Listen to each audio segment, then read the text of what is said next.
جبرائیل سورہ مائدہ آیت نمبر 67 کو لے کے اترتے ہیں. اللہ فرماتا ہے یا ایھا الرسول بلغ ما انزل الیک من ربک وان لم تفعل فما بلغت رسالتہ واللہ یعصمک من الناس ان اللہ لا یہدی القوم الکافرین. اے رسول، یا ایھا الرسول بلغ ما انزل الیک من ربک، وہ پیغام پہنچا دو جو تم پر اتارا گیا ہے. وان لم تفعل، اور اگر تم نے ایسا نہ کیا، فما بلغت رسالتہ، تو گویا تم نے کوئی کام کار رسالت ہی انجام نہیں دیا. واللہ یعصمک من الناس، اللہ تعالیٰ تم کو لوگوں کے شر سے محفوظ رکھے گا. ان اللہ لا یہدی القوم الکافرین، اللہ تعالیٰ کافروں کو ہدایت نہیں دیتا. یا ایھا الرسول سے پورے قرآن میں 2 آیات شروع ہوتی ہیں. ان 2 آیات میں یہ آیت تحدید، وارننگ، سخت لہجہ لیے ہوئے ہے. وَإِن لَمْ تَفْعَلْ، اگر تم نے ایسا نہ کیا. اب دیکھیے رسول اللہ کی 23 سالہ زندگی میں کبھی نعوذ باللہ اللہ کے رسول نے لیت و لال، پس و پیش، ٹال مٹول، تاخیر سے کام لیا؟ کبھی نہیں لیا. اور یہ کوئی ابتدائی رسالت بھی نہیں ہے کہ اللہ تعالیٰ اتنا سخت لہجہ استعمال کرے کہ بھئی ذرا دیکھ کے احتیاط سے، بہت ضروری ہے، اگر نہیں کیا تو یہ ہو جائے گا مسئلہ یہ ہو جائے گا، یہ نقصان ہو جائے گا. 23 سال کا ریکارڈ ہے کہ ایک بھی لفظ خطا نہیں ہے. اور اللہ تعالیٰ ایک دم سے، ہم اپنے گھر میں بھی ایک بچہ جو 5 سال سے 10 سال سے فرسٹ آ رہا، اب اس سے کہیں اگر تم فیل ہوئے تو تمہاری خیریت نہیں ہے، تم نے سب کچھ کرائے پہ پانی پھیر دینا ہے اگر تم فیل ہوئے، تو بچہ تو رو پڑے گا. یہ کیسی بات؟ آپ 5 سال 10 سال سے دیکھ رہے ہیں کہ میں پاس ہو رہا ہوں، میں فرسٹ آ رہا ہوں، اور آپ کہہ رہے ہیں کہ اگر تم فیل ہوئے. بلکہ اگر جب آپ گھر سے جاتے ہیں بچوں کو تنبیہ کر کے، احتیاط اور ہدایت دے کے، اور اچھے بچے کو کہیں کہ اگر تم نے گلاس توڑا تو تمہاری خیر نہیں، تو ایک عجیب سی بات ہے. تو رسول کو کہا جا رہا ہے وَإِن لَمْ تَفْعَلْ، اگر تم نے ایسا نہیں کیا. فما، اچھا یہ بھی نہیں کہ اگر تم نے ایسا نہیں کیا تو بڑا مسئلہ ہو جائے گا، بہت اہم کام، بہت اہم حکم، بہت اہم عمل سے محروم ہو جائیں گے لوگ. نہیں، وَإِن لَمْ تَفْعَلْ فَمَا بَلَّغْتَ رِسَالَتَهُ، کہ تم نے گویا کار رسالت کچھ بھی نہیں کیا، سب پہ پانی پھیر دیا. مثال اس کی، آج کل کے دور میں آپ ایگزام دیتے ہیں تو اس میں آتا ہے کہ بھئی 5 سوال کیجئے، 8 سوال ہیں، 5 سوال کیجئے، اور پہلا سوال لازمی ہے. اب آپ 5 کے بجائے 7 سوال کریں اور یہ کہیں کہ بھئی پہلا سوال میں نہیں کر سکتا، تو کیا آپ پاس ہو جائیں گے؟ حالانکہ آپ نے 5 سے زیادہ سوال کیے، لیکن چونکہ پہلا سوال مینڈیٹری تھا، لازمی تھا، اس لیے آپ کو 1 نمبر بھی نہیں ملے گا. تو جو لوگ یہ کہتے ہیں کہ ولایت علی نہ ہو تو باقی تمام کام ہم کر لیں تو کیا ہم جنت میں نہیں جائیں گے، کیا خدا ہم سے راضی نہیں ہوگا؟ تو آپ اس مثال کو، اس آیت کو ذہن میں رکھ لیجیے. اگر آیت نہیں سمجھ میں آ رہی تو اس مثال کو ذہن میں رکھ لیجیے. وَإِن لَمْ تَفْعَلْ فَمَا بَلَّغْتَ رِسَالَتَهُ. اچھا اللہ جو ہے وہ لفظ استعمال کر رہا ہے بلغ. ابلغ نہیں کہہ رہا کہ پہنچا دو، بلکہ صحیح ثلاثی مزید فی کا صیغہ استعمال کر رہا ہے، باب تفعیل، کہ جس میں وہ فعل استعمال ہوتے ہیں جس میں شدت ہو. تو ابلغ نہیں، بلغ، پہنچا دو، ضرور پہنچا دو. بلغ ما انزل الیک من ربک، جو تم پر پہلے نازل کیا. یعنی پہلے سے طے شدہ ایک بات تھی جس کو بیان کرنے کا وقت آ گیا. اسی لیے اللہ کے رسول نے اس آیت میں وہ بات نہیں ریپیٹ کی.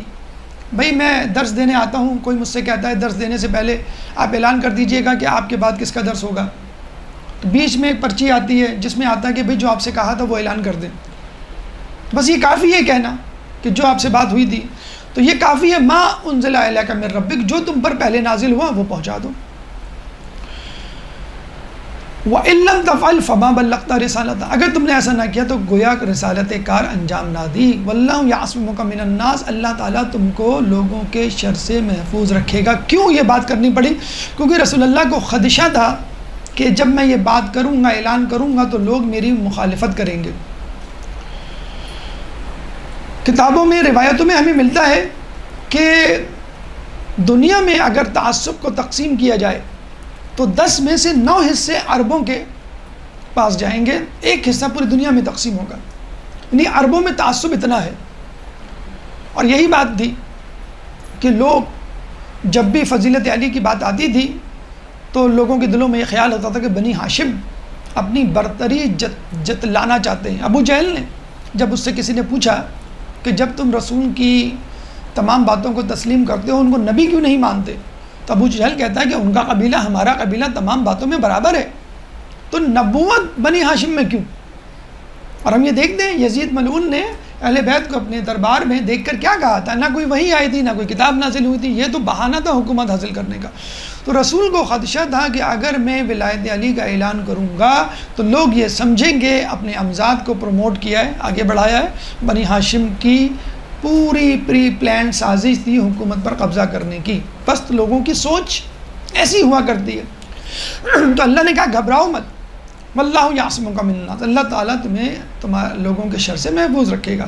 اور پھر یہ بھی کہہ دیا، اس کا مطلب یہ نہیں کہ تمام لوگ آپ کی بات کو مان لیں گے، اس کا مطلب یہ ہے کہ کچھ مانیں گے کچھ نہیں مانیں گے، جو نہیں مانیں گے ان کو چھوڑ دیں، اللہ کو ان سے کوئی سروکار نہیں۔ ان اللہ لا یہدی القوم الکافرین، کیوں کہ اللہ تعالیٰ کافروں کو ہدایت نہیں کرتا۔ پہلی بات تو یہ کہ جو ہدایت نہ لینا چاہے اللہ تعالیٰ ان کو ہدایت نہیں کرتا، اور اللہ تعالیٰ کافروں کو ہدایت نہیں کرتا۔ کہنے کا مقصد یہ ہے کہ جو ولایت علی کا منکر ہوگا وہ کافر ہوگا۔ اچھا، اس کا مطلب یہ نہیں کہ دنیا میں اس وقت جتنے بھی منکر ہیں وہ کافر ہو گئے، وہ لوگ جن کو معلوم ہے اور جان بوجھ کر انکار کر رہے ہیں، ان کی بات نہیں کر رہے، کہ جن کو نہیں معلوم یا بات سمجھ میں نہیں آ رہی، اس میں کچھ کوتاہی ہماری بھی ہوتی ہے۔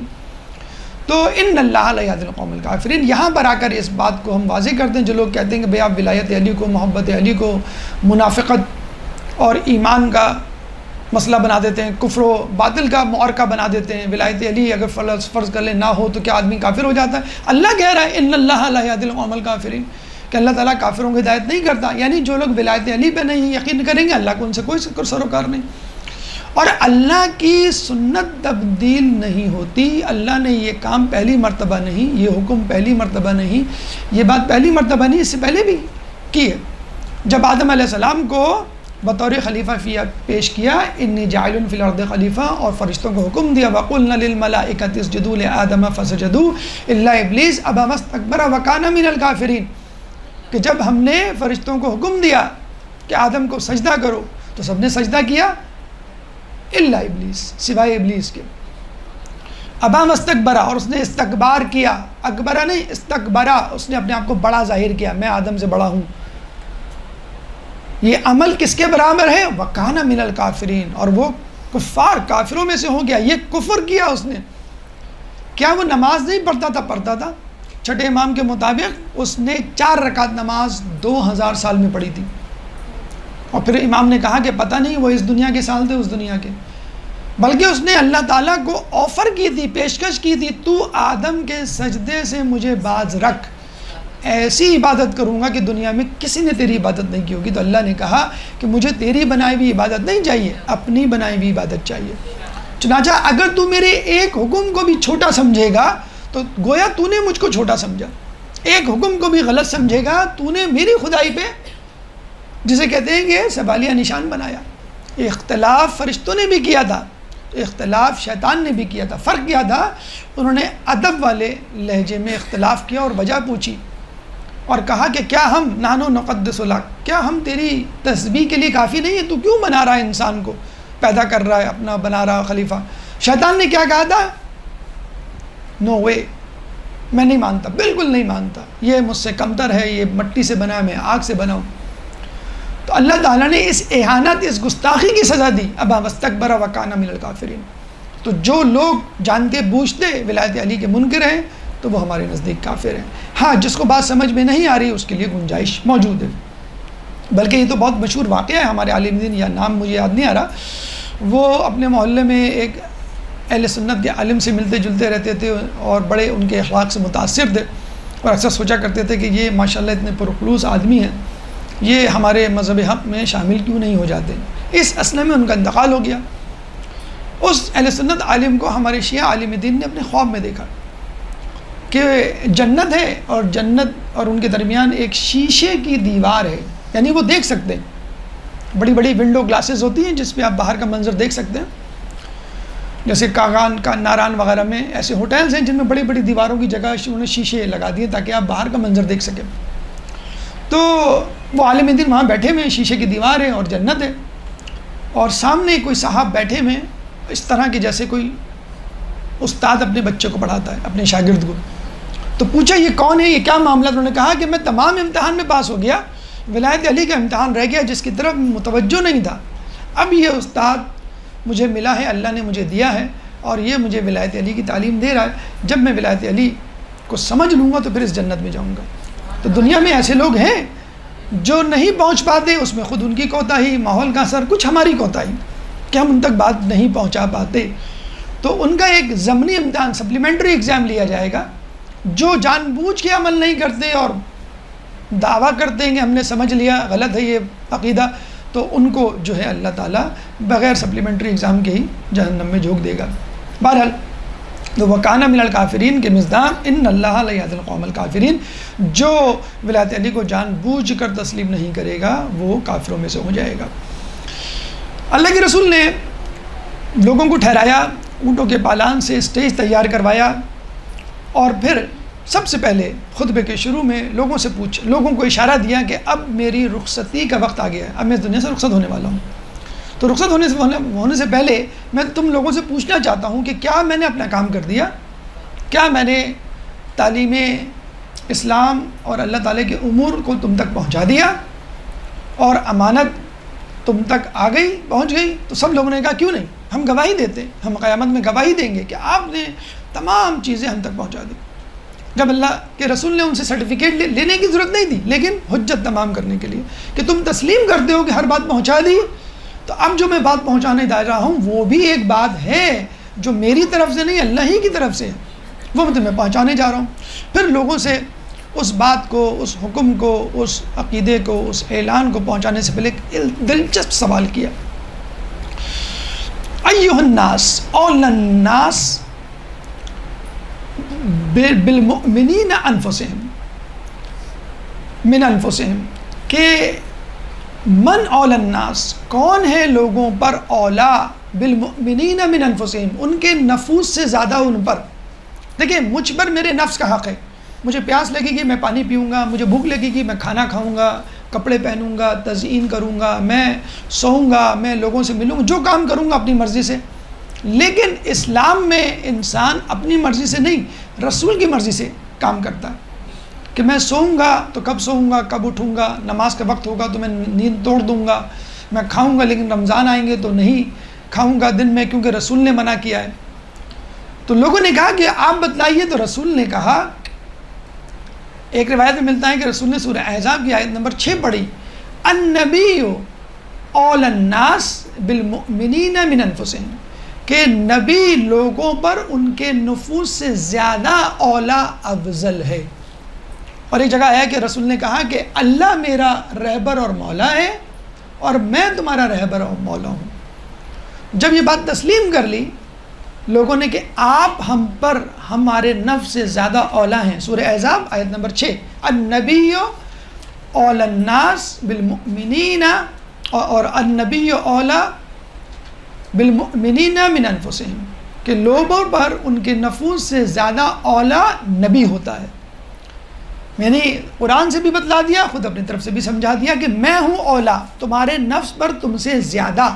اور پھر کہا فمن کنت مولا ہوں فہذا علی مولا. اس سے پہلے مولا علی کو پلیٹ فارم پہ بلایا، اسٹیج پہ بلایا، اپنے برابر کھڑا کیا، صرف رسول اور علی، اور کوئی نہیں، کہ لوگوں کو شک نہ ہو جائے کہ یہ کس کی طرف اشارہ کر رہے ہیں. پھر علی کا ہاتھ اپنے ہاتھ میں لے کے بلند کیا، بتایا کہ دیکھو یہ میرے محفوظ ہاتھ تھے جس سے دین تم تک پہنچا، اور یہ علی کے ہاتھ ہیں جس کو میں نے دین منتقل کر دیا. اللہم صلی علی.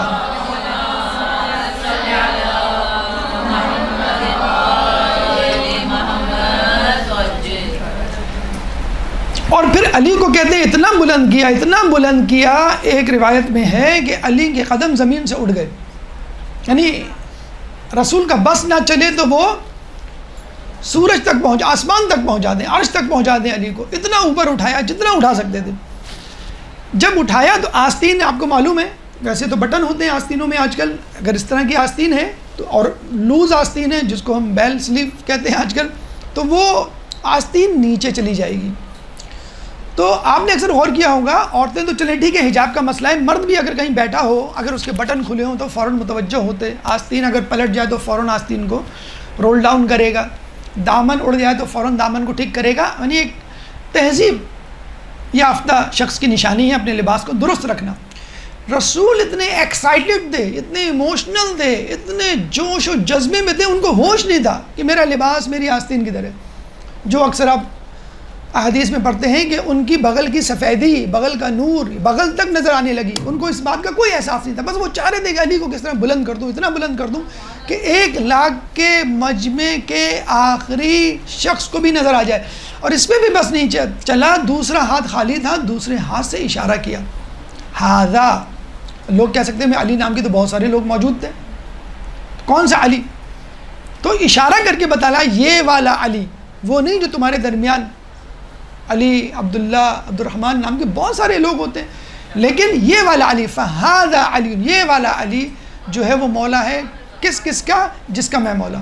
اچھا آپشنل ہے، زبردستی نہیں ہے، لا اکراہ فی الدین، کمپلجن نہیں ہے. اب آپ کہیں بھائی یہ کیا بات ہے، ٹھیک ہے بھائی آپ نہ مانیں، اگر علی کو مولا نہیں مان رہے تو اس کا مطلب ہے آپ رسول کو بھی مولا نہیں مان رہے. تو بس ٹھیک ہے، جو رسول کو مولا مانتا ہے اسی کی مولائیت، اسی کے لیے ہے علی کی مولائیت. تو من کنت مولا ہو فہذا علی مولا، میں جس کا مولا اس کا علی مولا. اس سے یہ جملہ نہایت ہی خوبصورت ہے، لیکن اس جملے سے زیادہ خوبصورتی، یا جسے کہتے ہیں کہ 4 چاند لگانے والی وہ دعا ہے جو مولا رسول اللہ نے مولا علی کے حق میں اسی وقت کی.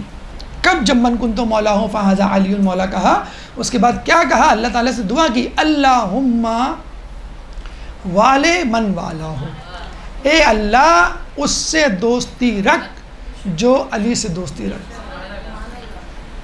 وعادے من آدا ہو، اور اس سے دشمنی رکھ جس سے علی دشمنی رکھے، وَأَحُبُّ مَنْ أَحُبُّهُ، اور اس سے محبت کر جس سے علی محبت کرے، وَأَبْغُضْ مَنْ أَبْغُضْهُ، اور اس سے بغض رکھ جس سے علی بغض رکھے، وَانْصُرْ مَنْ نَصَرَهُ، اس کی مدد کر جس کی علی مدد کرے، وَخْذُلْ مَنْ خَذَلَ، اس کو چھوڑ دے جس کو علی چھوڑ دے.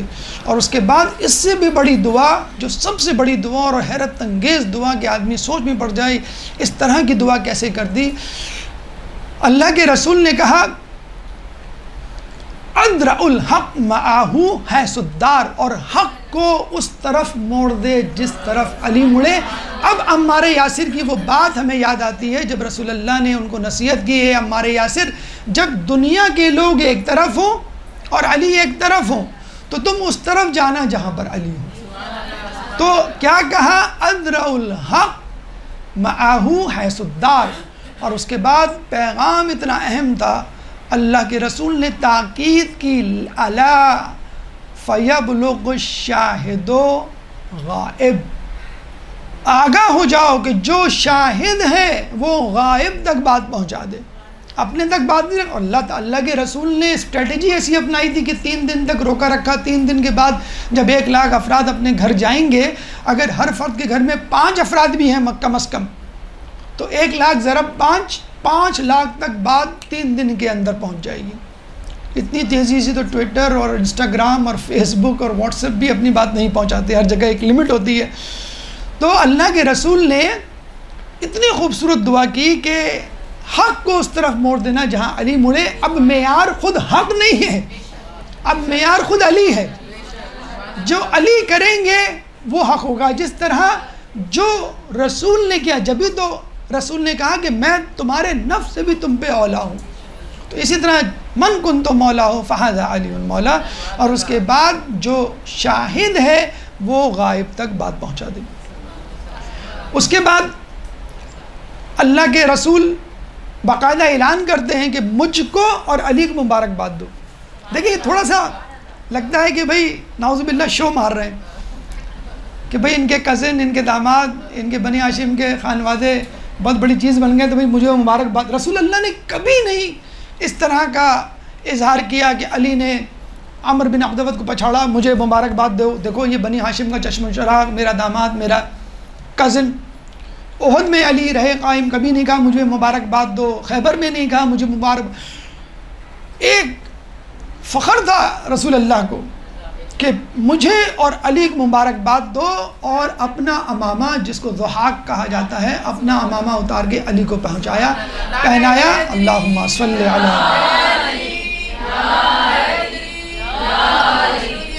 اللہم صلی علی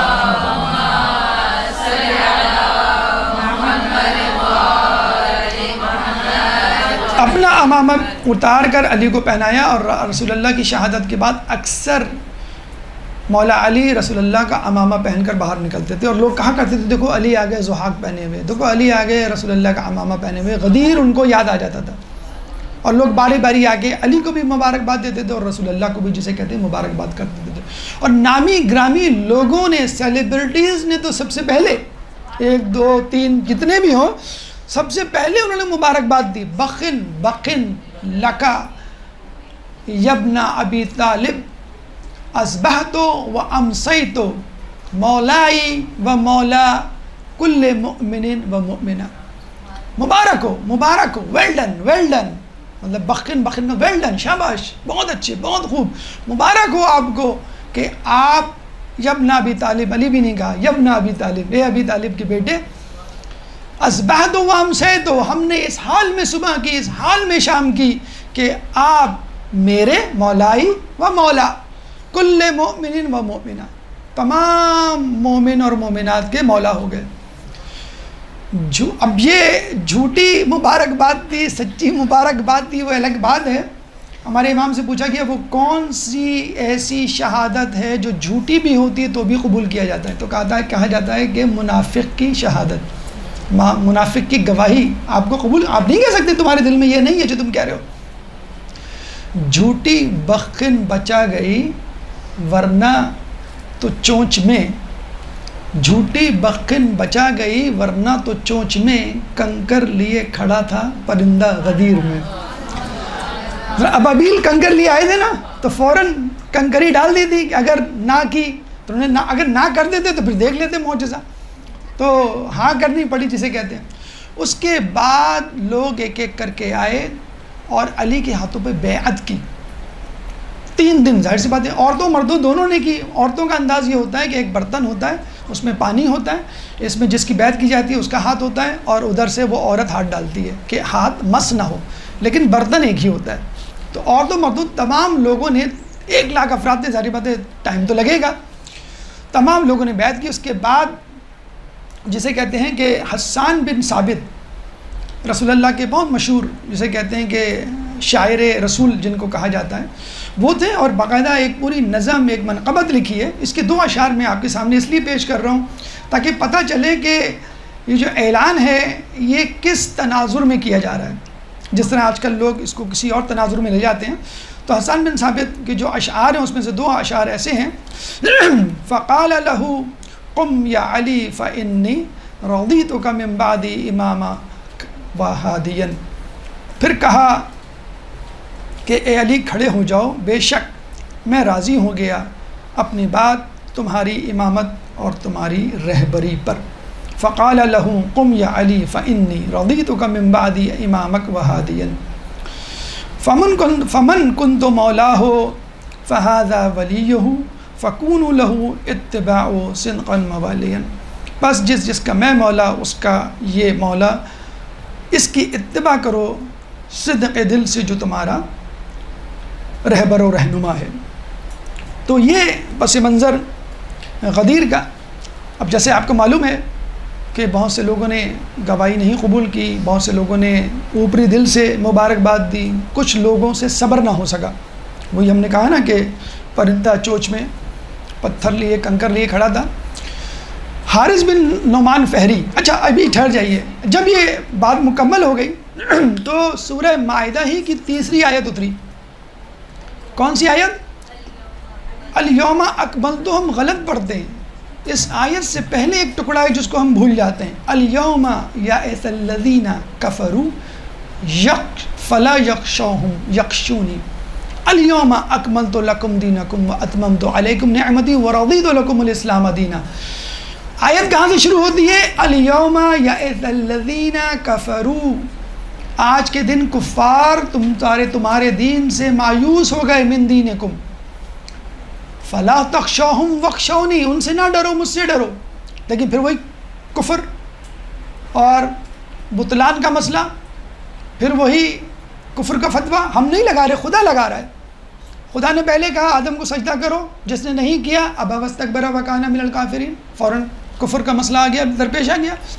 پھر اللہ اعلان کروایا ولایت علی کا، اور پھر فوراً کہہ رہا ہے کچھ لوگ نہیں قبول کریں گے، نو پرابلم، ان اللہ لا یہدی القوم الکافرین، اللہ تعالیٰ کافروں کو۔ پھر کفر کا مسئلہ آ گیا، کفر کا فتویٰ آ گیا، اور پھر اللہ تعالیٰ کہہ رہا ہے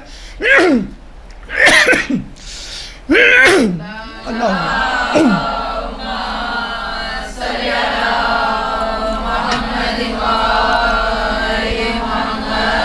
پھر کفر کا مسئلہ، الیوم یئس الذین کفروا، آج کے دن کافر تم سے مایوس ہو گئے، فلا تخشوہم واخشونی، ان سے نہ ڈرو، مجھ سے ڈرو۔ اس کے بعد الیوم اکملت لکم دینکم، آج کے دن میں نے تمہارا دین مکمل کر دیا۔ اللہ کے رسول نے توحید کا پیغام 13 سال تک مکے میں پہنچایا، یہ آیت نہیں اتری الیوم اکملت۔ نبوت منوائی، یہ آیت نہیں اتری الیوم اکملت۔ قیامت کا عقیدہ سمجھایا، یہ آیت نہیں اتری۔ مدینے آئے، نماز کا حکم آیا، الیوم اکملت نہیں ہوا۔ روزہ شروع ہوا، اس کے احکام، الیوم اکملت کی آیت نہیں اتری۔ جہاد، پھر حج، کسی بھی موقع پر یہ گواہ ہے تاریخ، اور قرآن بھی گواہ ہے اس بات پر، کبھی بھی الیوم اکملت نہیں کہا گیا کہ آج دن مکمل ہو گیا۔ حتیٰ کہ حجت الوداع پر یہ آیت نہیں اتری کہ آج دن مکمل ہو گیا، کیونکہ ایک اہم اعلان ہونے جا رہا تھا۔ اہل سنت کے ہاں اس آیت کا شان نزول حجت الوداع ہے، کہ حجت الوداع پہ یہ آیت یہاں نازل ہوئی۔ حجت الوداع میں کوئی نیا قانون نہیں تھا جس پہ آپ کہیں اب مکمل ہو گیا، یہ اس وقت نازل ہوئی۔ تو الیوم اکملت لکم دینکم، آج تمہارے لیے تمہارا دین مکمل ہو گیا۔ واتممت علیکم نعمتی، آج کے دن میں نے اپنی نعمتیں تمام کر دیں۔ ولایت علی، ولایت علی بات ایک بہت بڑی نعمت ہے۔ ایک شخص چھٹے امام جعفر صادق علیہ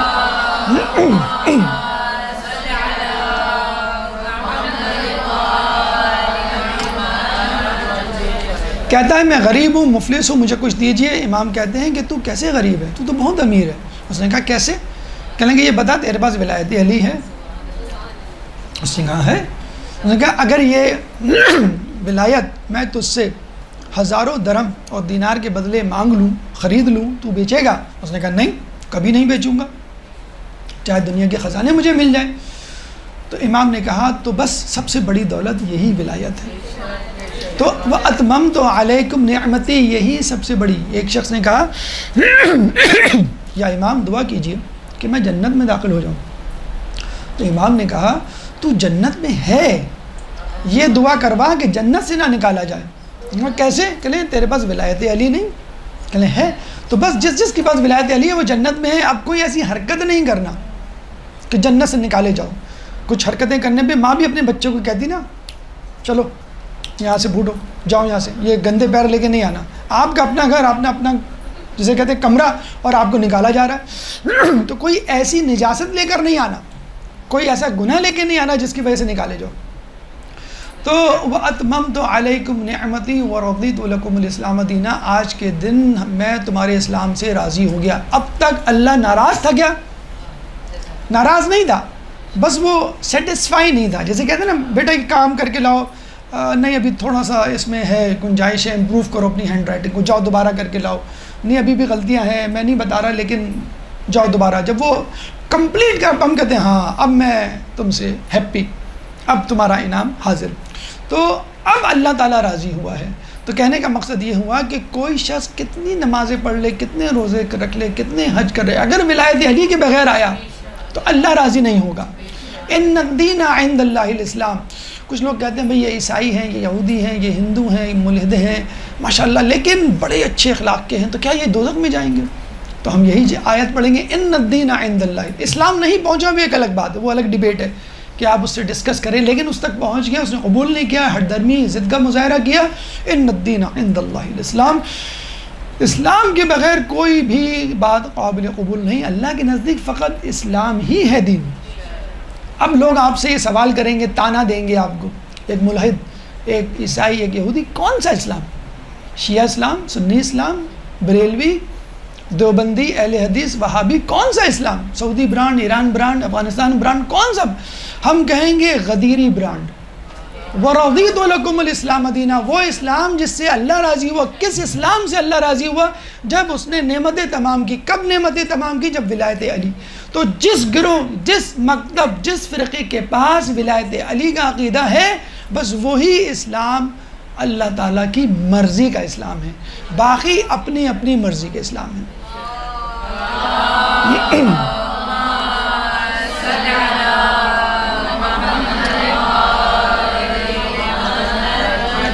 اب جو ہے حارث بن نعمان فہری آتا ہے اور رسول اللہ کے ساتھ گستاخی کرتا ہے, چیلنج کرتا ہے, وہی شیطان والی حرکت, اور کہتا ہے محمد تم نے کہا خدا کو مانو, ہم نے خدا کو مانا.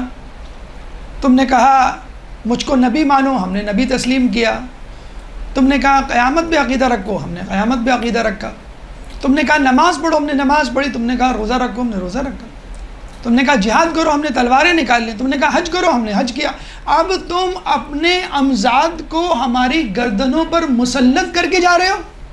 دیکھیں وہی انداز, نہ کوئی وحی آئی تھی, نہ کوئی کتاب نازل ہوئی تھی. یہ تو بنی ہاشم کا ڈرامہ تھا حکومت حاصل کرنے کے لیے. تو حارث بن نعمان فہری کیا کہتا ہے, اب تم اپنے امزاد کو ہمارے اوپر مسلط کر کے جا رہے ہو. رسول اللہ نے بہت نرمی سے جواب دیا, یہ میرا نہیں, اللہ کا حکم ہے.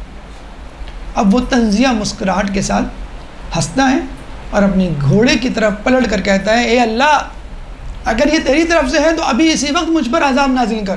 کہتے ہیں اسی وقت آسمان سے ایک پتھر آیا, اس کے سر پہ لگا اور اس کے 2 ٹکڑے کرتے ہوئے زمین میں چلا گیا, اور حارث بن نعمان فہری 2 ٹکڑے ہو کر جہنم واصل ہوا.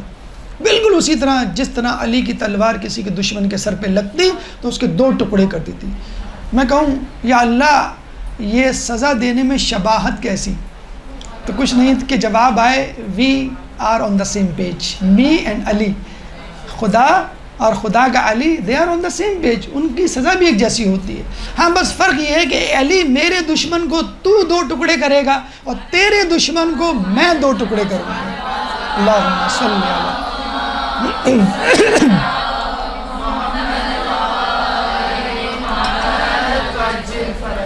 تو یہ وہی انجام حارث بن نعمان فہری کا جو شیطان کا انجام, اور اس کے لیے جو آیت اتری اس میں بھی پھر کفر کا پہاڑا.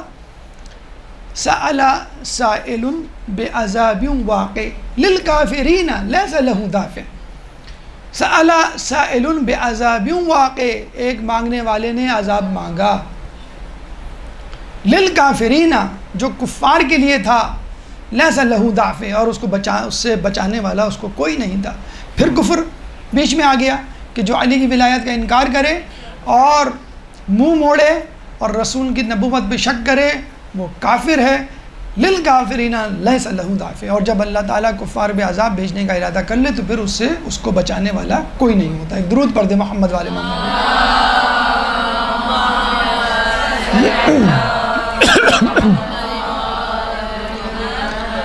یہ احوال تھا سورہ مائدہ کی آیت نمبر 67, آیت نمبر 3, سورہ معارج کی آیت نمبر 1 اور 2 کے پس منظر میں.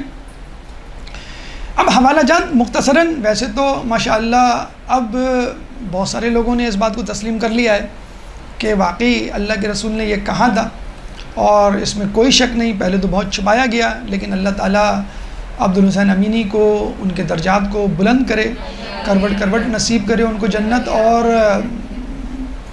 اہل بیت کا پڑوس ان کو عطا فرمائے کہ انہوں نے کتنی محنت سے حوالہ جات کو اکٹھا کیا. عبدالحسین امینی کی الغدیر نامی کتاب جو 20 جلدوں پر مشتمل ہے, جس کو 40 سال کی محنت شاقہ کے بعد انہوں نے لکھا. روزانہ 17 گھنٹے, لوگ دنیا نہیں کماتے 17 گھنٹے روزانہ کام کر کے, جس طرح دیوانہ وار جنت کمائی ہے. عبدالحسین امینی نے 17 گھنٹے کام کر کے 10,000 کتابوں کو صفحہ بہ صفحہ, سطر بہ سطر, لفظ بہ لفظ, حرف بہ حرف پڑھا ہے. اور 1,00,000 کتابوں کے ریفرنسز جمع کیے ہیں، 11 سفر کیے ہیں، اور سفر بھی ایسے کہ صرف فوکس کتاب. ہمارے تو پریزیڈنٹ بھی انڈیا جائیں تو پہلے اپنی بیگم کے ساتھ تاج محل کے سامنے تصویر کھنچوائیں. کسی نے پوچھا آپ تاج محل گئے تھے؟ کہنے لگے نہیں، میں تو روزانہ لائبریری جاتا تھا اور وہاں اپنا کام کرتا تھا اور واپس آ جاتا تھا. جن جوتوں میں گئے تھے وہ جوتے ویسے ہی پھٹے پرانے واپس آئے، کوئی نئے جوتے نہیں لیے. موسم کیسا تھا؟ کہنے لگے مجھے نہیں معلوم، میں نے کبھی غور ہی نہیں کیا موسم پر. یہ تھی دین کی طلب اور تڑپ، اور ہمیں شوقی نہیں ہے.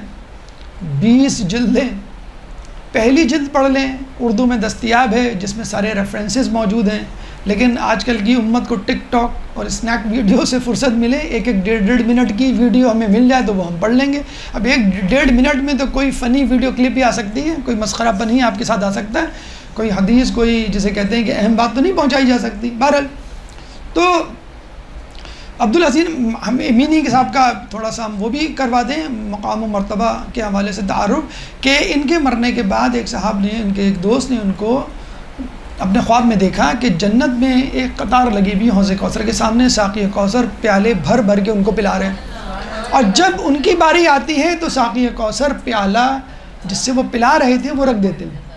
اب ایک دم سے یہ گھبرا جاتے ہیں کہ خیریت مولا، مجھ سے کیا ایسی غلطی ہو گئی، میں نے تو آپ کے لیے کتاب لکھی. مولا نے کہا اسی لیے تو جام رکھ دیا، تم تو اس قابل ہو کہ میں تمہیں اپنے ہاتھوں سے سیراب کروں، اور پھر اپنے ہاتھوں کو پیالہ بنا کر عبدالحسین امینی کو سیراب کیا. اللہم صلی علی.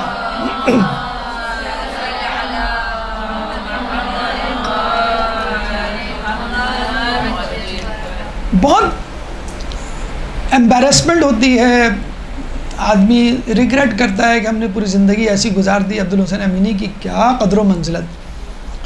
تو اگر آپ ان کی کتاب کے ثواب میں شامل ہونا چاہتے ہیں تو علماء حضرات نبیوں کا اور ان کے ولیوں کا سا دل رکھتے ہیں کہ وہ چاہتے ہیں کہ میرے ثواب میں شریک ہوں لوگ. اتنا مختصر سا عمل انہوں نے بتایا ہے کہ جب بھی آپ درود پڑھیں تعجیل مہدی، ظہور مہدی کی دعا ضرور کریں. اگر آپ نے ایسا کیا تو آپ کو میں اپنی کتاب کے ثواب میں شامل کر لوں گا. اللہم صلی علی.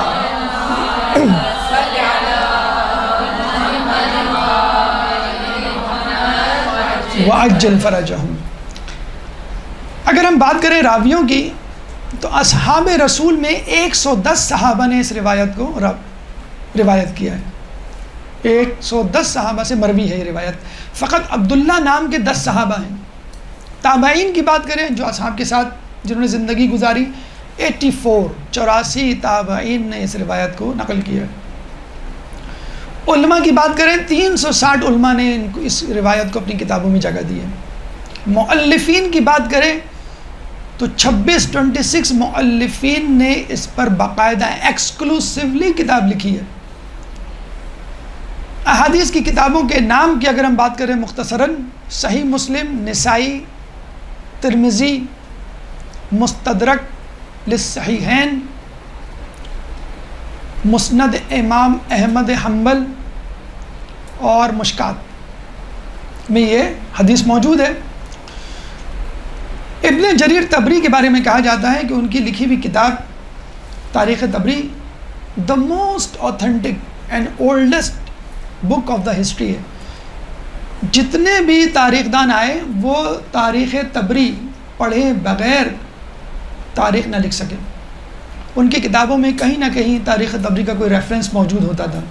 ہمارے یہاں بہت ساری باتیں تاریخ طبری سے ثابت کی جاتی ہیں. اتفاق کی بات یہ ہے غدیر خم کا واقعہ تاریخ طبری میں نہیں.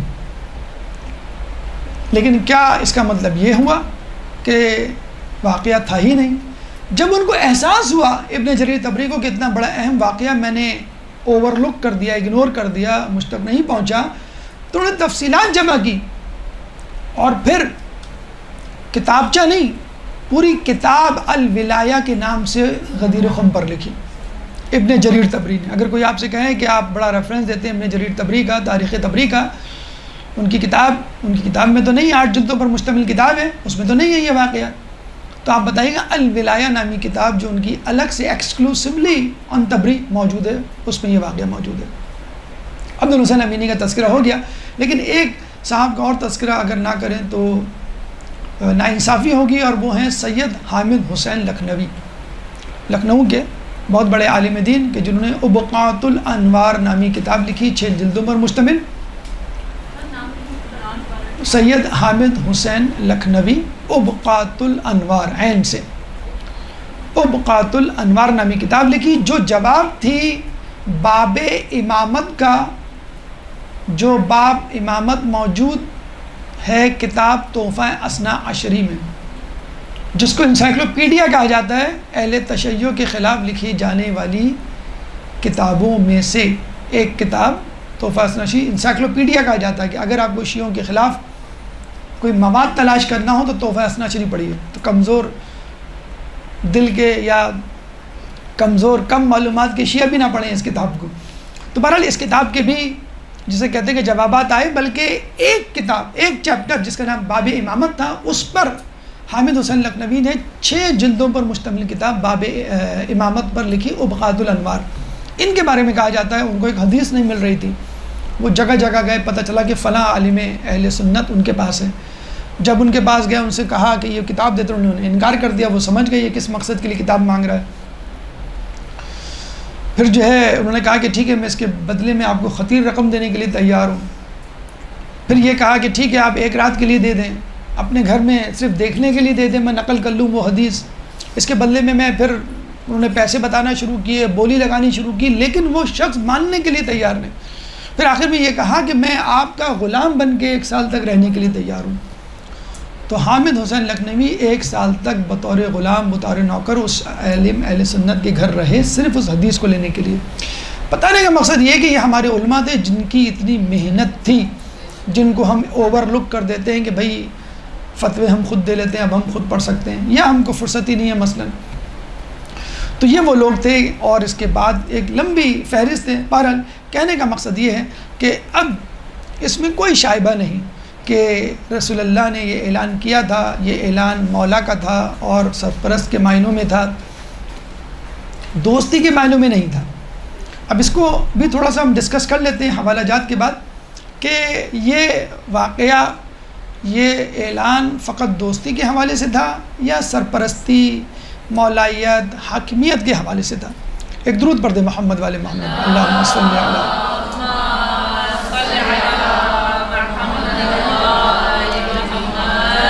بھائی اس پہ دیکھیں 3 طریقوں سے اعتراض کیا جاتا ہے. ایک تو اعتراض ہے انکار واقعی، یعنی واقعہ کا انکار کہ بھئی ایسا تو ہوا ہی نہیں تھا، کچھ ہم تو نہیں مانتے.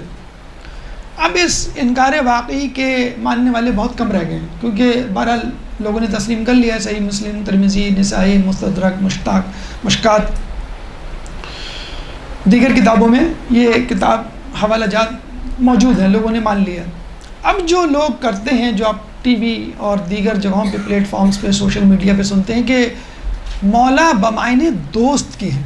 اب اس کا جواب سن لیجئے کیا ہے. نمبر 1، اگر آپ رسول اللہ کا خطبہ سنیں اور شروعات جسے کہتے ہیں کہ دیکھیں وہ کیا تھی شروعات، من اولی الناس بالمؤمنین من انفسہم، کون ہے جو مومنین کے نفس پر ان سے زیادہ اولا ہے.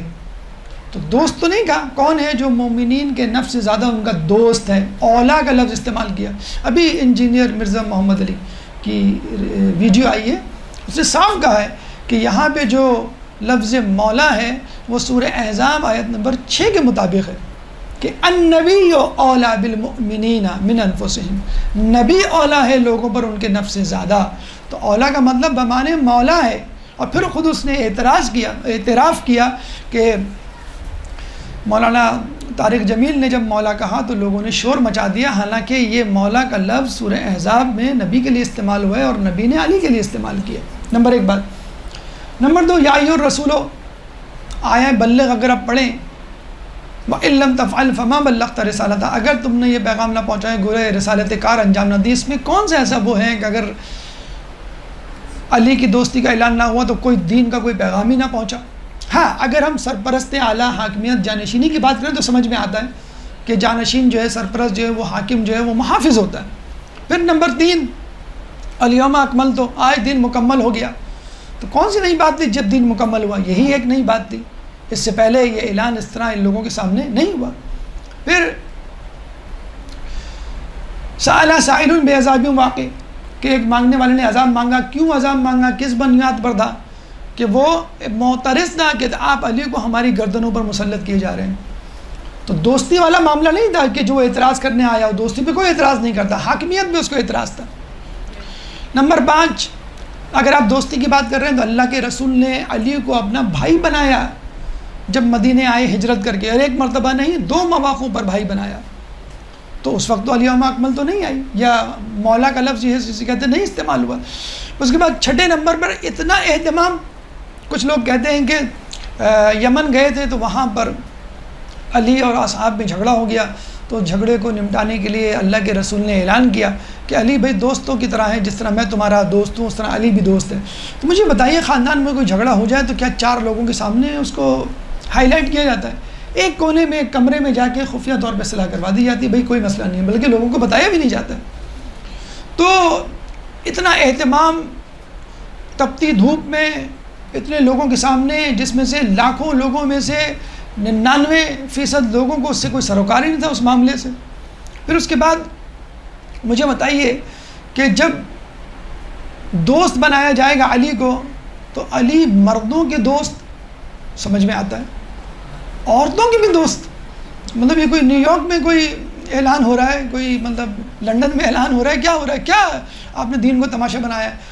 مردوں کی تو دوست سمجھ میں آتا ہے، لیکن عورتوں کے بھی دوست. مرد تو مبارکباد دے رہے ہیں، اور عورت یہ کہے علی آپ میرے دوست بن گئے، ویل ڈن، بہت اچھے، بہت خوب. مطلب یہ آپ سوچیں ذرا. ہاں سرپرست بن گئے، میرے حاکم بن گئے، میرے مولا بن گئے، میرے وہ بن گئے، ولی بن گئے، تو یہ بات سمجھ میں آتی ہے. اچھا مبارکباد دی جا رہی ہے کس کو؟ علی کو. علی کو کیوں دی جا رہی ہے؟ اگر علی کسی کے دوست ہیں تو دونوں کو مبارکباد دی جائے، بھائی آپ کو بھی مبارک ہو، آپ کو بھی مبارک ہو. دلہا دلہن کو مثلا مبارکباد دی جاتی ہے، یا 2 بھائیوں کو مبارکباد دی جاتی ہے، 2 دوستوں کو، دونوں کو دینی چاہیے نا مبارکباد. لیکن صرف علی کو دی جا رہی ہے اور کسی کو نہیں، بلکہ سب مل کر علی کو. اور مبارکباد دینے والے بھی کیا کہہ رہے ہیں؟ بخن بخن یبن ابی طالب، بخن بخن امیر المؤمنین کہہ کر مبارکباد دے رہے ہیں. یہ کہہ کے نہیں کہ آپ میرے دوست بن گئے. اچھا چلیں، یہ بھی بات قابل قبول. آگے چلیں، بیعت کی جا رہی ہے. بیعت، دوست کی بیعت کبھی کی جاتی ہے؟ بھئی میں بیعت کرتا ہوں کہ آپ میرے دوست ہیں. بیعت ہمیشہ اپنے سے اعلیٰ افضل بہتر شخص کی جاتی ہے. نبی ہو، ولی ہو، جانشین ہو، سپہ سالار ہو، گورنر ہو، کسی بڑے کی بیعت کی جاتی ہے، نہ کہ اپنے برابر کے فرد کی. پھر اشعار حسان بن ثابت کے ابھی آپ کے سامنے پڑھے کہ جس میں انہوں نے کہا کہ اللہ کے رسول نے آپ کو اٹھایا اور اپنے سامنے بلا کر کہا کہ تم ہادی ہو، تم مولا ہو، تم ولی ہو. یہ الفاظ دوستی پہ دلالت نہیں کرتے. پھر اس کے بعد انکار کرنے والے، ایک تو انکار واقعی ہو گیا کہ واقع کا انکار، اب اس کے انکار کرنے والے بہت کم رہ گئے. انکار حسی، یعنی آپ مس انٹرپریٹ کریں، تعویل کریں کہ بھئی اس کا مطلب دوست ہے، کچھ اور نہیں. اس کا بھی جواب آپ کو مل گیا. پھر کچھ لوگ کہتے ہیں جب اس کا بھی جواب ان کو نہیں بن پڑتا کیا دیا جائے، تو وہ کہتے ہیں کہ بھئی آپ ذرا خود غور کریں، یہ کیسے ہو سکتا ہے کہ رسول کے بعد اتنے سارے لوگ، 1 لاکھ کا مجموعہ، وہ منکر ہو جائے، منحرف ہو جائے اور علی کو اپنا ولی نہ مانے؟ یہ کیسے ممکن ہے؟ نعوذ باللہ، آپ رسول پر یہ الزام لگا رہے ہیں کہ رسول ناکام ہو گئے، رسول فیل ہو گئے. بھئی ممتحن استاد اچھی طرح پڑھائے، اسٹوڈنٹ فیل ہو جائے تو کیا استاد فیل ہوا؟ اسٹوڈنٹ فیل ہوا. اب اس کا جواب سنیے. گراؤنڈ ریالٹی کی ہم بات کر لیں. یہ انکار عقلی کا جواب کہ لوگ کہتے ہیں بھئی عقل سے سوچیں، اتنے سارے لوگ رسول سے کیسے منحرف، کس طرح گمراہ ہو جائیں گے. نمبر 1 گراؤنڈ ریالٹیز کے حوالے سے جواب. 1 لاکھ کا مجموعہ تھا، لیکن 96,000 آؤٹ آف مدینہ کے لوگ تھے، آؤٹ آف اسٹیشن، جو چلے گئے، جو واپس نہیں آئے، جن کو پتہ ہی نہیں چلا کہ ثقیفہ برپا ہوا، شہادت کے بعد کیا مدینہ میں واقعات ہوئے. 4,000 لوگ رہ گئے. ان 4,000 میں سے 2,000 آزاد تھے، 2,000 غلام تھے. تو غلاموں کی آپ کی معلوم ہے، آپ کا گھر کا نوکر چاکر ماسی، اس کی کیا حیثیت ہے ووٹ ڈالنے کے حوالے سے. 2,000 آزاد میں بھی وہ لوگ تھے تو ظاہر سی بات ہے اپنے قبائلی تعصب کی وجہ سے اپنے قبائلی سرداروں کی بات ماننے پر مجبور تھے. جس طرح ہمارے زمیندار، ابھی آپ نے سنا ہوگا انٹیریئر سندھ میں ایک زمیندار نے پانی بند کر دیا گاؤں کا. کہ لوگوں نے اس کے نامزد امیدوار کو ووٹ نہیں دیا۔ تو جس طرح پاکستان میں صنعت کار ہے، سیٹ ہے، زمیندار ہے، فیوڈل ہے، اس کے کہنے پہ ووٹ دیا جاتا ہے۔ 1000 10,000 کی آبادی کا گاؤں ہے اور وہ اس کے مطابق دے گا۔ اسی طرح ان 2000 میں بھی وہی لوگ شامل تھے۔ اور ویسے بھی آپ دیکھ لیں ہمارے سوشل میڈیا پہ کون ہے، جلسوں میں کون ہے، اور کرسی پہ کون بیٹھا ہوا ہے۔ بالکل آنکھوں کے سامنے دھول جھونکی جا رہی ہے اور لوگ چپ چاپ خاموش تماشائی ہیں اور دیکھ رہے ہیں۔ تو اس وقت بھی یہی حال تھا جسے کہتے ہیں، اتنی طاقت نہیں تھی، افرادی قوت نہیں تھی کہ لوگ مقابلہ کرتے۔ ایک تو یہ جواب۔ دوسرا یہ جواب، کیا رسول اللہ کی زندگی میں لوگوں نے رسول اللہ کی نافرمانی نہیں کی؟ سورہ آل عمران آیت نمبر 153 153، استسعدون ولا تلؤون علی احد والرسول یدعوکم فی اخراکم، جب تم پہاڑی پر چڑھے چلے جا رہے تھے، والرسول یدعوکم فی اخرا، اور رسول تم کو پیچھے سے آوازیں دے رہے تھے اور تم پیچھے مڑ کر نہیں دیکھتے تھے۔ کب؟ علی احد، غزوہ احد، جنگ احد کے دن، کہ جب علی اور چند افراد بس رہ گئے تھے، لا فتح الا علی لا سیف الا ذوالفقار۔ تو کیا اکثریت میدان جنگ چھوڑ کے نہیں چلی گئی؟ اب آپ کہیں گے بھائی یہ تو ابتدائی دور کی باتیں ہیں، دوسری جنگ تھی، تھوڑے سے لوگ تھے، وہ زیادہ تعداد میں تھے، اگر افراتفری نفسا نفسی ہو گئی، تتر بتر لوگ ہو گئے، تو آپ اس بات کو بڑھا کیوں رہے ہیں؟ یہ کیوں الزام دے رہے ہیں کہ کچھ لوگ آگے اکثریت جو ہے رسول کو چھوڑ کے چلی گئی؟ آئیے غزوہ حنین کی طرف، سورہ توبہ آیت نمبر 25 لقد نصرکم اللہ فی مواطن کثیرۃ وأعجبتکم کثرتکم فلم تغن عنکم شیئا وضاقت علیکم الارض بما رحبت ثم ولیتم مدبرین۔ اذا اعجبت لقد نصرکم اللہ فی مواطن کثیرۃ ویوم حنین، یاد کرو بہترے مقام پر اللہ نے تمہاری مدد کی ہے۔ اور غزوہ حنین پر، وہاں غزوہ احد کا تذکرہ، یہاں غزوہ حنین کا، اذ اعجبتکم کثرتکم، جب تمہیں غرہ تھا، گھمنڈ تھا اپنی کثرت پہ، فلم تغن شیئا وضاقت علیکم الارض، لیکن یہ گھمنڈ، یہ کثرت تمہارے کسی کام نہ آئی۔ وضاقت علیکم الارض، اور زمین باوجود وسعت کے، بما رحبت، تم پر تنگ ہو گئی، ثم ولیتم مدبرین، اور تم پیٹ پھیر کے بھاگ نکلے۔ غزوہ حنین فتح مکہ کے بعد ہوا ہے، جس میں 10,000 مسلمانوں کی فوج تھی، کہ جس پر ایک صاحب نے کہا تھا آج تو ہم جنگ ضرور جیتیں گے کیونکہ ہم کثرت میں ہیں۔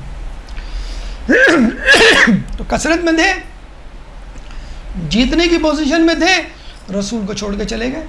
عبداللہ ابن عباس، تاریخ طبری میں یہ بات موجود ہے، عبداللہ ابن عباس فرماتے ہیں میں نے اس سے پہلے منکم من یرید الدنیا ومنکم من یرید الآخرہ والی آیت نہیں سمجھی تھی، کہ تم میں سے کچھ لوگ دنیا کے طلبگار ہیں اور کچھ آخرت کے طلبگار ہیں۔ میں نے یہ آیت غزوہ حنین کے دن سمجھی، کہ جب رسول کو چھوڑ کے لوگ غزوہ احد میں رسول کو چھوڑ کے گئے۔ سورہ آل عمران آیت نمبر 153 یاد رکھیں، اگر کوئی پوچھے یہ کیسے ہو سکتا ہے، یہی سب سے آخری سوال ہے، اشکال ہے جو لوگوں کو سمجھ نہیں آتا، کہ یہ کیسے ممکن ہے ایک کثیر تعداد لوگوں کی اللہ کے رسول کی نافرمانی کرے۔ تو جب لوگ زندہ رسول کو غزوہ احد، غزوہ حنین میں چھوڑ کے جا سکتے ہیں، تو رسول کے مرنے کے بعد رسول کی نافرمانی منافقین یا کچے دل کے لوگ، کچے ایمان کے لوگ، اعرابی یہ نہیں کر سکتے۔ غزوہ حنین میں زندہ حالت میں کثرت میں یہ کام کر چکے۔ تو 1 لاکھ میں سے زیادہ تر لوگوں نے، اگر حالانکہ ویسے ہم نے بتا دیا گراؤنڈ ریالٹی میں اکثریت کو معلوم ہی نہیں تھا، یا وہ انڈر دا پریشر تھے جسے کہتے ہیں۔ تو غزوہ حنین اور غزوہ احد میں ایسا ہو چکا ہے۔ اور دوسری بات یہ، اب آپ کہیں نہیں یہ تو آخری رسول تھے، دوسری بات یہ، کیا رسول اللہ سے پہلے ایسے کبھی نہیں ہوا کہ لوگوں کی ایک کثیر تعداد نے اپنے نبی کی نافرمانی کی ہو؟ کن لوگوں کی بات؟ ان لوگوں کی بات نہیں ہو رہی جن لوگوں نے نبوت کا انکار کیا، نبی کا انکار نہیں، جن لوگوں نے نبی کو نبی مانا اور اس کے بعد نبی سے منحرف ہو گئے۔ 3 بڑی مثالیں، 3 مشہور پیغمبر کی، آپ کو بھی معلوم۔ حضرت نوح علیہ السلام، کتنے لوگ ایمان لائے؟ 240۔ جب نوح علیہ السلام کے پاس آئے اور کہا کہ بھئی اب کچھ کیجئے، ہم تنگ آ گئے ہیں لوگوں کے ظلم سے، کیا کریں؟ تو اللہ نے کہا کہ ان کو کہو کہ کشتی بنائیں، ان کو کہو کہ کھجور کے درخت لگائیں اور کھجور لے کر آئیں، یعنی 1 سال کھجور کا درخت سال میں 1 مرتبہ پھل دیتا ہے، یعنی 1 سال بعد آئیں۔ اب یہ پریشان تو ہوئے بھئی یہ کیا معاملہ ہے، سب کچھ ہو گیا، 800 سال میں ان کو تبلیغ کی اور 900 سال جسے کہتے ہیں کہ تبلیغ میں لگے، تو 900 سال یا 500 سال یا 400 سال جیسے جیسے لوگ ایمان لائے وہ ظلم سہ رہے تھے۔ بات تو عجیب تھی کہ 1 سال اور، خیر یہ چلے گئے، کھجور لے کر آئے 1 سال بعد۔ اللہ نے کہا نوح علیہ السلام کو ان کو کہو کہ 1 سال اور۔ اب 240 میں سے 80 افراد بھپر گئے، بھئی یہ کیا بات ہے، یہ کیا ڈرامہ ہے، اتنے عرصے ہم نے ظلم و ستم سہا اور اب آپ کہہ رہے ہیں کہ 1 سال بھی ہم آ گئے، اب آپ کہہ رہے ہیں کہ 1 سال، ہم تو نہیں مان رہے آپ کی بات، آپ تو خواہ مخواہ میں ہمیں پریشان کر رہے ہیں۔ 80 افراد ڈیلیٹ، بغاوت، نو کانفیڈنس ووٹ جسے ہم کہتے ہیں، باہر۔ اب باقی گئے کتنے بجے؟ 160۔ اب یہ واپس آئے کھجور لے کے، اللہ نے حکم دیا 1 سال اور کھجور۔ جیسے آج کل بہت سے لوگ کہتے ہیں امام پتہ نہیں کب آئیں گے، نعوذ باللہ، کتنا عرصہ ہو گیا ہے، تو یہ بھی ایک آزمائش ہے۔ اب 80 لوگ اور منحرف ہو گئے کہ بھئی 1 سال تو برداشت کر لیا، اب دوسرے سال پھر برداشت کریں، یہ ہم تو نہیں مان رہے۔ اب کتنے لوگ رہ گئے؟ 80۔ 240 میں کتنے رہ گئے؟ 80، 1/3۔ یہ لوگ کشتی میں سوار ہوئے۔ جبھی نوح علیہ السلام پر ایمان لانے والوں کو کامیاب نہیں کہا جاتا، کشتی میں سوار ہونے والوں کو کامیاب کہا جاتا۔ اور اسی لیے اہل بیت کو سفینہ نوح سے تشبیہ دی ہے، نوح سے نہیں۔ نوح پر ایمان 240 لائے، نوح کی کشتی میں 80، 1/3 لوگ شمار ہوئے۔ من رکبہ نجا ومن تخلف غرقا، کہ جو سوار ہو گیا کامیاب ہو گیا، نجات مل گئی۔ ومن تخلف، جس نے خلاف کیا اور روح گردانی کی، وہ غرق ہو گیا۔ 1/3 صراط مستقیم میں رہے، 2/3 منحرف۔ موسیٰ علیہ السلام کی مثال، کتنے لوگوں نے موسیٰ علیہ السلام کے ساتھ دریائے نیل عبور کیا؟ 6 لاکھ افراد نے اپنے آنکھوں سے فرعون کو، اس کی فوج کو غرق ہوتے ہوئے دیکھا، معجزات دیکھے۔ اور جب موسیٰ علیہ السلام نے کہا مجھے ذرا اللہ سے ملاقات کرنی ہے، 30 دن کے لیے میں آ جاتا ہوں، 30 دن سے 35، 38ویں دن صبر کا پیمانہ لبریز ہوا، سامری نے بچھڑا بنایا، اس میں آواز ڈالی اور لوگوں نے بچھڑے کو خدا بنا دیا، سامری کو نبی بنا دیا۔ حالانکہ سامری کو خدا بنانا چاہیے، بچھڑے کو نبی، انہیں جانور کو خدا بنا دیا اور انسان کو۔ بہرحال موسیٰ علیہ السلام آئے تو دیکھا کثیر تعداد منحرف ہو گئی۔ کتنی تعداد منحرف ہوئی آپ کو معلوم ہے؟ 6 لاکھ میں سے 5.5 لاکھ اپنی آنکھوں سے فرعون کو غرق ہوتا ہوا دیکھا تھا ان لوگوں نے، اور بچڑے کو خدا بنا ڈالا 40 دن میں، فقط 40 دن میں، کہ جہاں تو 1400 سال گزر چکے۔ پھر وہی بات، 1/3 سے بھی کم لوگ موسیٰ پہ ایمان لانے والے رہ گئے۔ حالانکہ اللہ چاہتا تو نیل کراس کرنے کے بعد فیصلہ کر دیتا کہ تم جنتی، لیکن ابھی ایک پیغام، ایک جسے کہتے ہیں کہ غیبت کا امتحان باقی تھا، جس غیبت کے امتحان سے ہم گزر رہے ہیں۔ عیسیٰ علیہ السلام جب ان کو آسمان پر اٹھایا گیا تو آخری دن 12 افراد تھے ان کے پاس جو ایمان لائے تھے، حواری جن کو کہتے ہیں۔ عیسیٰ علیہ السلام نے کہا تھا کہ ان 12 میں سے فقط 4 لوگ میری تعلیمات پر قائم رہیں گے، اور وہ لوگ ہوں گے جو میرے بنائے ہوئے جانشین شمعون کی پیروی کریں گے۔ اور پھر وہی ہوا، 8 افراد منحرف ہو گئے، 4 افراد عیسیٰ علیہ السلام کی تعلیمات پہ باقی رہے۔ کون لوگ؟ جو ان کے بنائے ہوئے جانشین شمعون کی پیروی کرتے تھے۔ تو کتنے لوگ منحرف ہوئے؟ 2/3۔ کتنے لوگ نجات پائے؟ 1/3۔ نوح علیہ السلام کے ساتھ نجات پانے والے لوگ 1/3۔ موسیٰ علیہ السلام کے ساتھ نجات پانے والے، ایمان لانے والے نہیں، نجات پانے والے۔ بسم اللہ بہت سے لوگوں کی اچھی ہو سکتی ہے، اختتام دیکھنا چاہیے۔ انسان کافر پیدا ہوتا ہے، مسلمان مرتا ہے، نجات یافتہ۔ مسلمان پیدا ہو، کافر مرے، ناکام۔